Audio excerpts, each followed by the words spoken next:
Lur, selamat datang di Ngidul Ngalabu Film Jadel. Pagi-pagi beli ketannya manis dicampur santan. Ketemu camer baik-baik dan sopan. Ditanyainnya udah kayak interview kerjaan. Balik mana ambil aku Icang, dan kali ini kita akan mengidul film bergenre action yaitu In the Grey tahun 2026, mengisahkan tentang seorang pengacara yang menangani kasus-kasus spesial, dan pengacara ini memiliki tim yang akan membrutal jika ada yang berani melawannya. Seperti apakah keseruan dan keadrenalinan film satu ini? Langsung aja kita ke requestan pertanyaan semblehe dari dulurku Ahmad Jalal ya. Cak, kenapa ya kalau masak Indomie satu kurang, tapi kalau masak 18 itu kebanyakan? Sok tahu Ahmad. Terakhir aku makan 20, santai aja. Ususmu yang kurang melar itu, Mat. Monggo skecaken.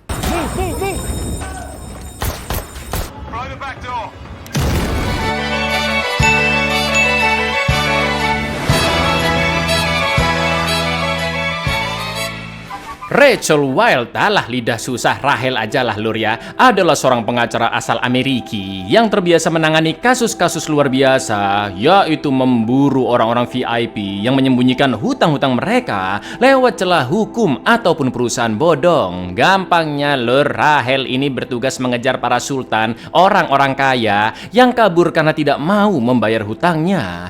Klien yang bekerja sama dengan Rahel juga bukan orang sembarangan. Salah satunya adalah perusahaan aset manajemen Spencer Goldstein dengan pejabat eksekutifnya bernama Bobby Sean.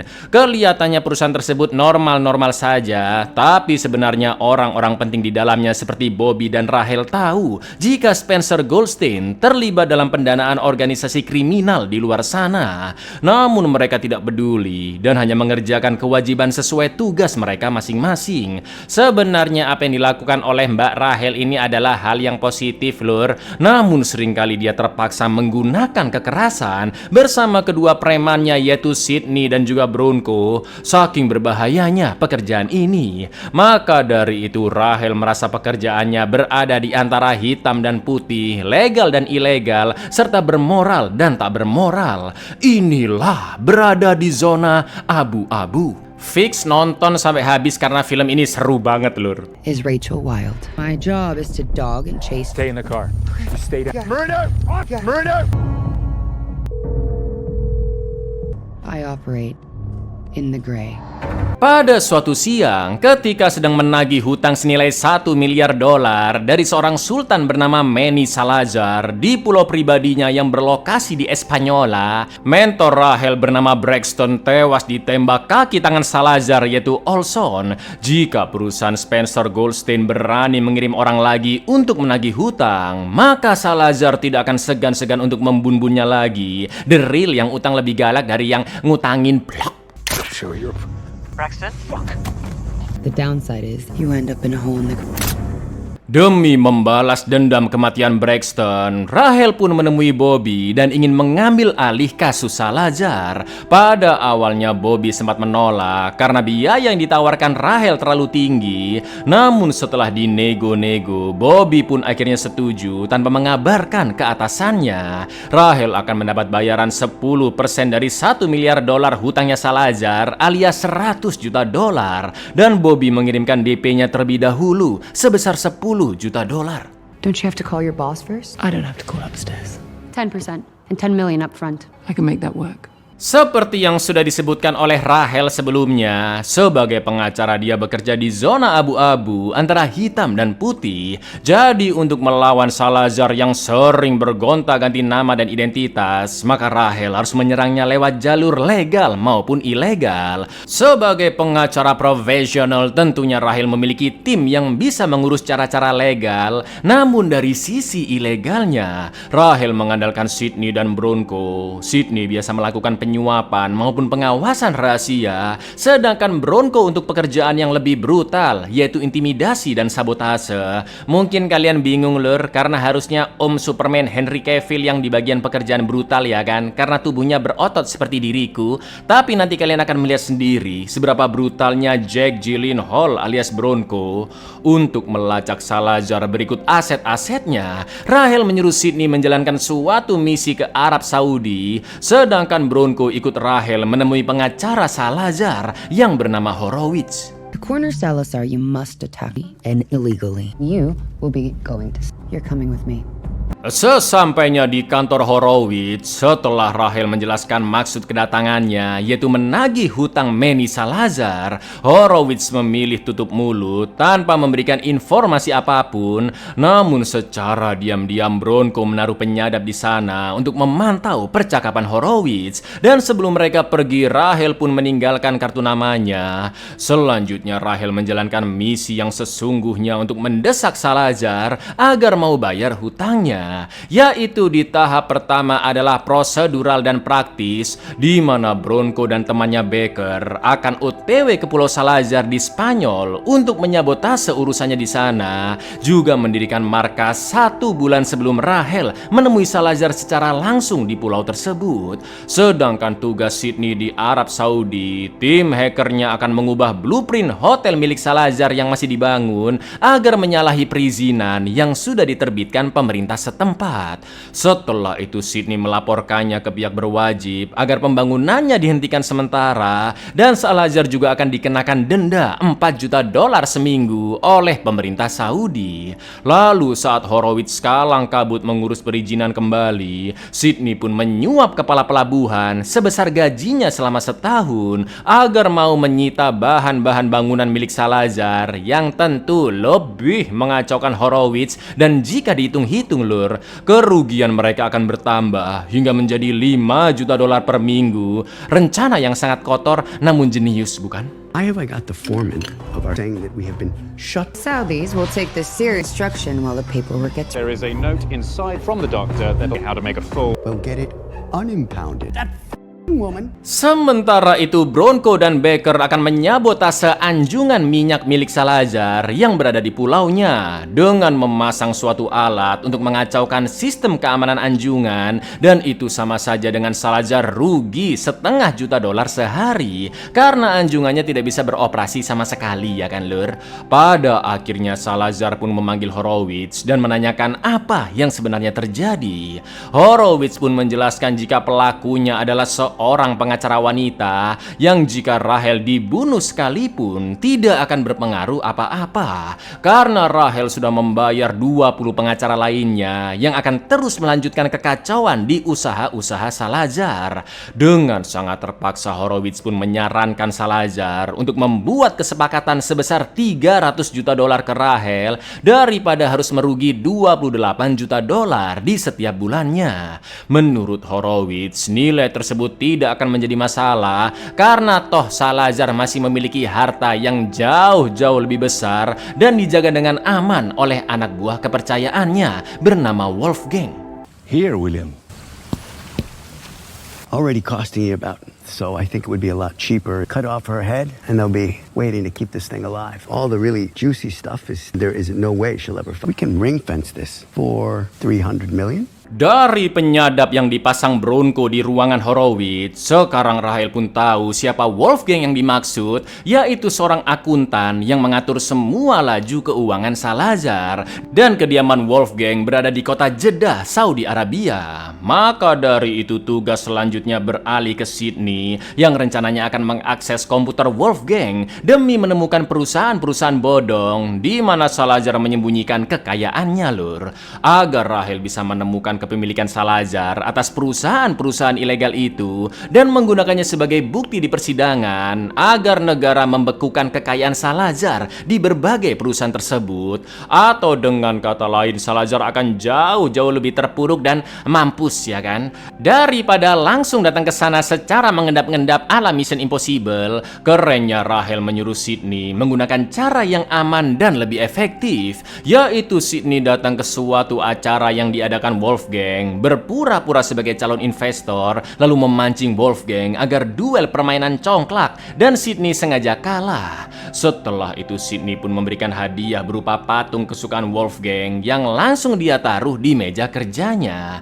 Akan tetapi lur, patung itu sudah disusupi alat elektronik super canggih agar tim hackernya Rahel bisa mengakses komputer Wolfgang lewat jarak jauh tanpa ketahuan. Sangat-sangat brilian sekali. You will lose, and as a token of it, you will offer him a gift. Our statue is a bug, a camera. Bob's your uncle. She's a monster.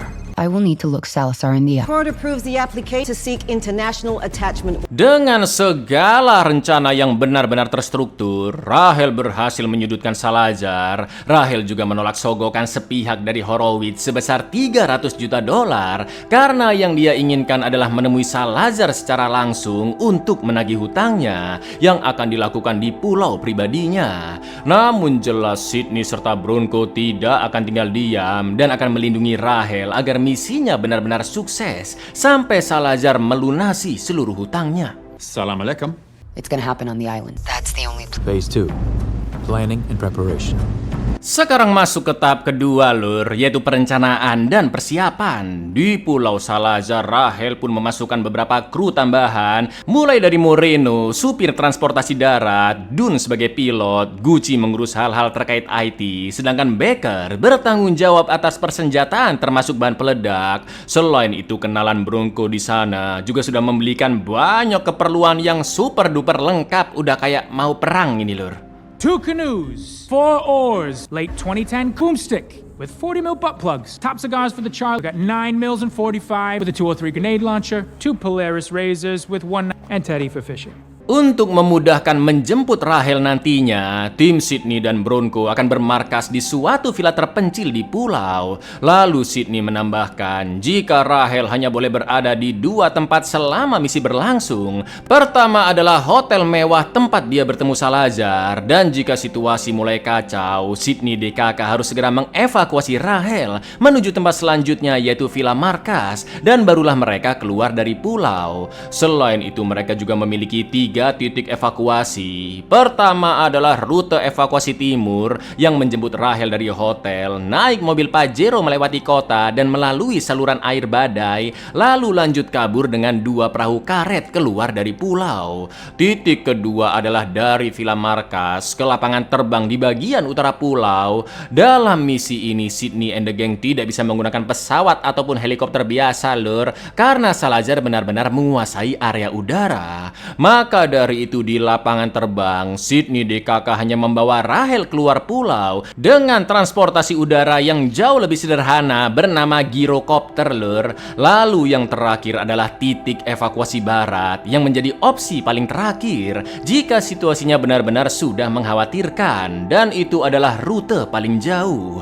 Di lain sisi, Sydney DKK juga harus berhati-hati dengan kepolisian lokal yang pastinya telah disuap Salazar serta pasukan pribadinya yang kira-kira berjumlah 50 orang dan cukup terlatih. Setelah mendengar semua penjelasan ini, kayaknya persenjataan dan kendaraan yang super lengkap tadi memang cocok sih menjalankan misi di Pulau Salazar, ya kan? We need to move Rachel we take the east evac, the SUVs through we're gonna be ready for any eventuality and practice until we get a west evac is our last. There's no other way off to extract it from the airfield on the north. Jets and helicopters up. The police are on payroll and he has a reason. Sebelum hari H pertemuan Rahel dan Salazar, Sydney and the gang akan berpencar menjadi 2 tim. Tim satu yaitu Gucci, Dun, dan Baker bertugas mengintai titik evakuasi utara dan berlatih mengeluarkan gyrocopter. Sedangkan tim 2 yaitu Sydney bersama Bronco dan Moreno akan mencari rute tercepat dari hotel melewati kota menuju ke titik evakuasi timur.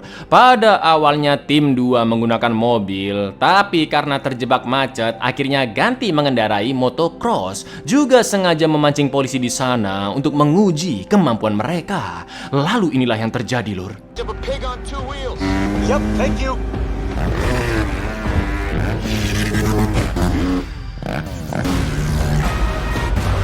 So So a boat will pick us up from here? That's the idea. Sementara di titik evakuasi utara, tim 1 Gucci, Dunn, dan Baker harus berlatih mengeluarkan girokopter dengan cepat ke landasan pacu dalam waktu kurang dari 3 menit. Karena girokopter harus siap sedia jika nanti Rahel harus diselamatkan lewat titik evakuasi utara. Sementara itu di titik evakuasi barat, medannya agak ribet dan ngeri lur. Mulai dari menyusuri terowongan, jalan kaki menaiki gunung, naik motocross, melewati jurang dengan Flying Fox, lanjut mengendarai mobil bagi, hingga naik perahu dari pelabuhan titik evakuasi barat.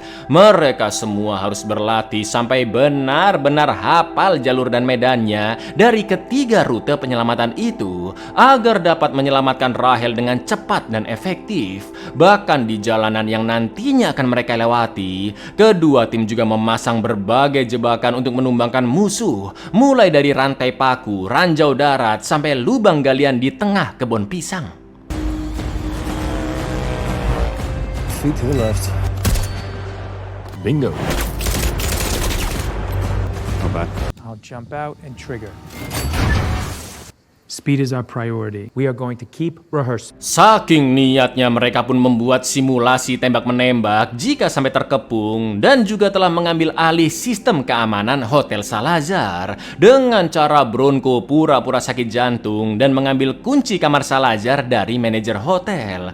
Lalu Bronco pun menyusup ke kamar Salazar bersama Sydney untuk memasang berbagai penyedap suara di banyak tempat. Langkah mereka selama menyusup sama sekali tidak diketahui pihak hotel karena Gucci mengacaukan sistem mereka lur. Mobil-mobil polisi juga telah dipasangi pelumpuh mesin dan Sydney sengaja menyerahkan diri agar bisa mengetahui seluk-beluk kantor polisi. Sumpah ini rencana bukan matang lagi lur, bisa dibilang well done sampai gosong ya kan.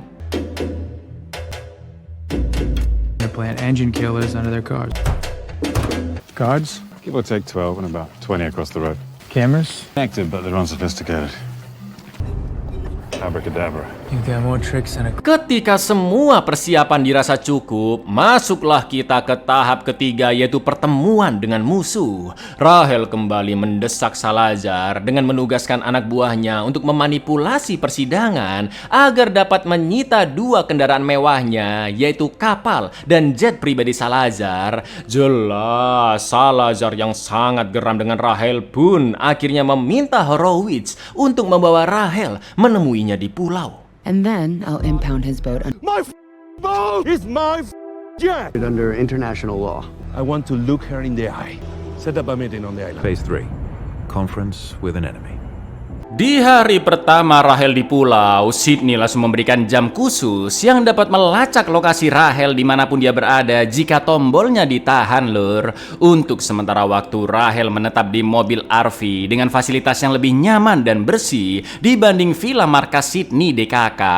Lalu saat hari H bertemuan di hotel, Rahel pun datang ke sana bersama Sydney dan Bronco, sedangkan Salazar ditemani oleh Horowitz serta premannya Olson. Salazar pun menjelaskan bahwa perusahaan aset manajemen Spencer Goldstein memang menanam modal di bisnis Salazar. Namun Salazar tidak suka dengan cara Rahel yang melakukan cara-cara kotor dan sangat licik sampai menyita aset-aset pribadi Salazar, seolah-olah ingin mengintimidasinya secara personal. Rahel pun tidak menggubris perkataan Salazar dan hanya ingin dia mengembalikan hutangnya sebesar $1 miliar, tidak kurang dan tidak lebih lur. Lagi pula Rahel tidak pernah menyerang Salazar secara fisik ataupun mencuri paksa aset-asetnya karena kapal, jet pribadi serta perusahaan-perusahaan bodongnya hanya dibekukan secara hukum internasional untuk mendesak Salazar agar segera melunasi kewajibannya daripada nantinya terkena biaya tambahan, denda maupun bunga yang terus terakumulasi karena sudah jatuh tempo. Namun semua asetnya pasti akan dipulihkan lagi jika Salazar sudah menyelesaikan hutangnya.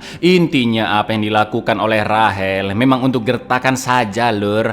Meski Rahel menagih hutang dengan sangat sopan dan soft spoken tanpa intimidasi verbal maupun fisik, brengkesnya Salazar langsung mengusir Rahel dengan kata-kata seperti ini. Take what's on the table. I want a beer. Understood. We're making a quick pit stop. Rahel yang gregetan melihat sosok Salazar pun ingin menenangkan diri terlebih dahulu dengan minum bandrek marimas anget di warkop sambil ditemani oleh Bronco. Sementara itu Sydney, Dunn, Baker, dan Moreno berjaga di sekitar warkop dengan Gucci yang memantau dari drone-nya. Akan tetapi di dalam warkop Bronco juga waspada karena satu persatu kroco Salazar datang ke sana lur, hingga totalnya ada 14 orang yang telah mengepung warkop dan Kitchen clear. Bronco, you've got 2 on a scooter. Extracting bomb down. Good shooting. Let's pack this up. Escalate clear. Clear. Go out the rear. Engaging for entrance. Bronco, we good? We're good. Mom secure. dengan kerjasama yang sangat efektif, Sydney DKK berhasil melibas semua kerucu Salazar dan membawa Rahel balik ke villa. Akan tetapi meski dari awal film Rahel terlihat tegas dan berani, namun setelah mengalami insiden tadi, Rahel sebenarnya merasa takut dan menahan tangis serta tremor di tangannya. Namun Rahel tidak akan tinggal diam dan terus mendesak Salazar. Lewat pantauan tim hackernya yang masih mengamati komputer Wolfgang, liciknya Salazar ketahuan telah memindahkan aset-aset besarnya ke perusahaan bodong yang lain. Maka dari itu Rahel menggunakan jaringannya untuk membekukan dan menyita setiap aset Salazar dalam bentuk apapun lewat pengadilan hingga dia mau melunasi hutangnya. Lalu setelah segala kekacauan tadi, Kroco Salazar baru menyadari jika patung hadiah dari Sydney di ruang kerjanya Wolfgang adalah alat penyadap. Listen to me. This is what you're gonna do. Connect the assets to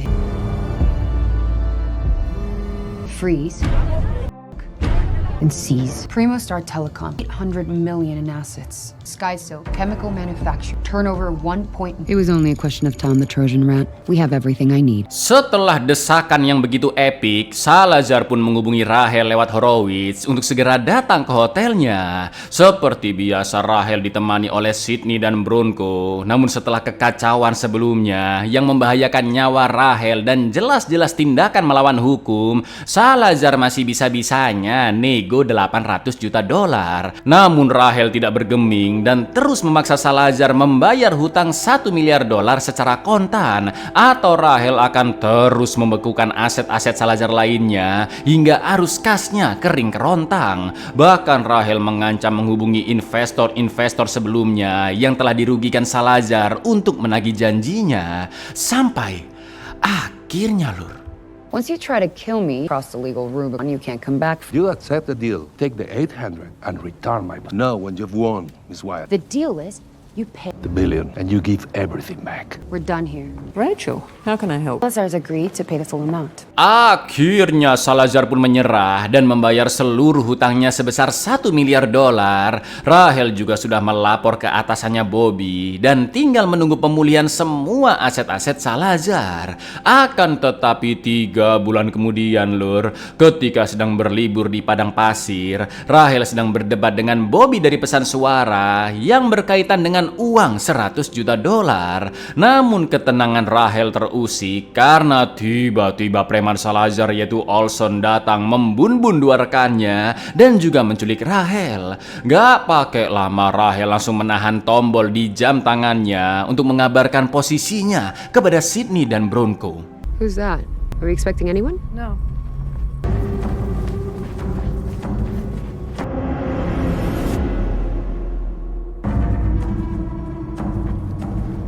Hello, my lovely. Saat itu juga Sydney dan Bronco mendatangi Bobby di kantornya untuk menanyakan mengapa Salazar menculik Rahel. Bobby menjelaskan jika dia sudah menghubungi Kementerian Luar Negeri, Departemen Luar Negeri, sampai kepolisian Spanyol untuk menyelamatkan Rahel. Tapi ternyata lur, Salazar menculik Rahel karena Bobby belum memulihkan aset-asetnya Salazar yang sebelumnya dibekukan dan disita. Bahkan brengkesnya Bobby belum membayar komisi Rahel sebesar 10% dari total hutang Salazar yaitu $100 juta. So you're telling me that she still hasn't been paid? That's not very nice. So you're doing nothing. We all just have to be patient. Pay your debts. Menurut GPS dari jamnya, Rahel disekap di penjara kantor polisi. Lalu rekanan Sydney di Pulau Salazar juga sudah mengaktifkan semua jebakan dari ketiga titik evakuasi. Namun menurut pantauan, Salazar sudah memperketat pengamanannya yang memiliki satu mobil patroli keliling serta 20 petugas di kantor polisi. Rencananya sekarang Sydney dan Bronco akan menyamar menjadi petugas kepolisian dan pergi ke penjara tersebut untuk membebaskan Rahel. Baker bersama Moreno naik mobil jeep dan mengamati di sekitar kantor polisi, sedangkan Gucci dan juga Dun pergi naik perahu karet ke lapangan terbang di utara pulau, lalu menyiapkan girokopternya di sana. We're leading the police car. Marino, Baker, you take the back. Approach in the rear of the police station. Dropping off Baker, stand by. Couple of tangos idling. Should be a problem. Copy. Eyes on. Manos arriba. Manos arriba. Arriba. Fucking think about it. Karena polisi sedang gantian shift jaga, Sydney dan Bronco pun bisa masuk dengan mudah lur, menodong para petugas dan mengeluarkan Rahel dari selnya. Tak lama kemudian beberapa polisi pun masuk dan situasi masih bisa dikendalikan. Tapi tiba-tiba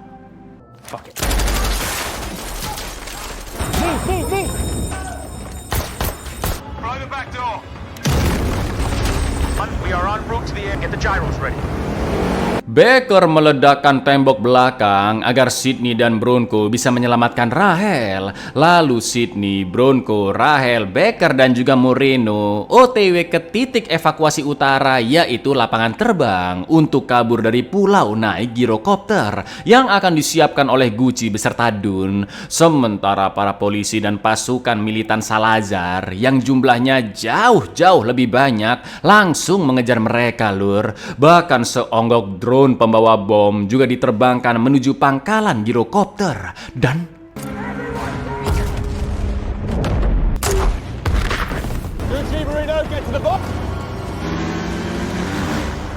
sayangnya Dun tewas karena serangan drone, sementara Sydney DKK lanjut ke titik evakuasi terakhir yaitu di barat. Namun mereka harus balik ke villa terlebih dahulu untuk mengalahkan pasukan Salazar. Dan saat OTW ke sana, Sydney and the gang akan melewati kebun pohon pisang yang penuh dengan jebakan. See Marino peel off and prepare to ram sword.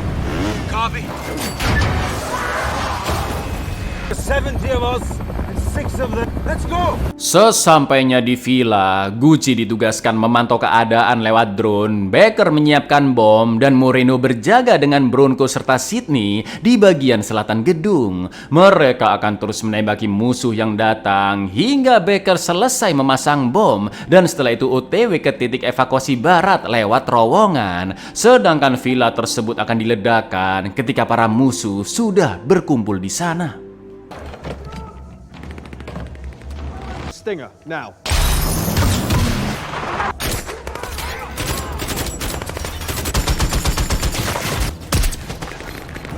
Marino, go ahead, set up a zip line. Move! Someone needs to stay and press the buttons. Baker, don't around. Setelah bom selesai dipasang, Baker memaksa tetap berada di villa untuk menyalakan bom, sementara yang lainnya pergi ke titik evakuasi barat.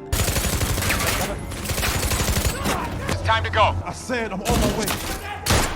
Don't you fucking do it! Karena sangat terdesak, Baker pun mengorbankan dirinya. Sedangkan Moreno dan Gucci sudah tiba duluan, lalu menyiapkan perahu karet. Di lain sisi, hampir semua kroco yang mengejar sudah tewas, dan hanya tersisa Olson yang menembaki Sydney, Bronco, dan Rahel dari helikopter. Sydney pun terus mengegas mobilnya, menghindar dari setiap tembakan Olson, lalu bersembunyi di dalam reruntuhan gedung. Setelah itu, Bronco yang memang sangat amat dingin dan sangat psikopat langsung membidik helikopter Olson dengan roket RPG-nya sampai akhirnya lur.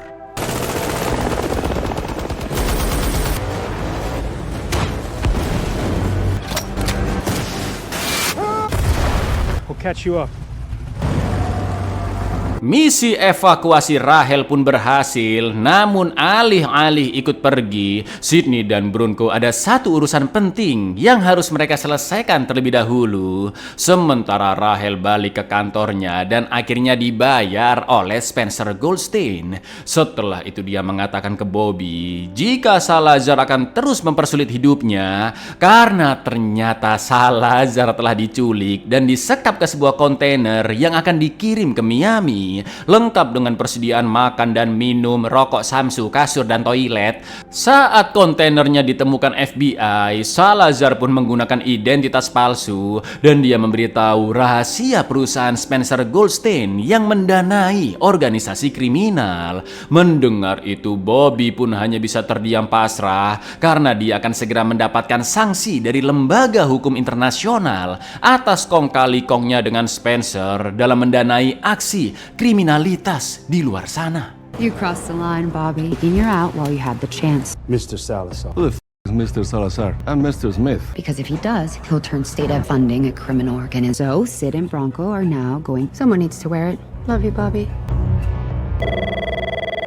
Buyar, film yang sangat menarik sekali memang lur. Jadi pesan moral dari film ini bahwa wanita adalah sosok yang harus dihormati serta dilindungi, dan pria sejati akan rela berkorban apapun demi wanitanya lur. Assalamu alaikum.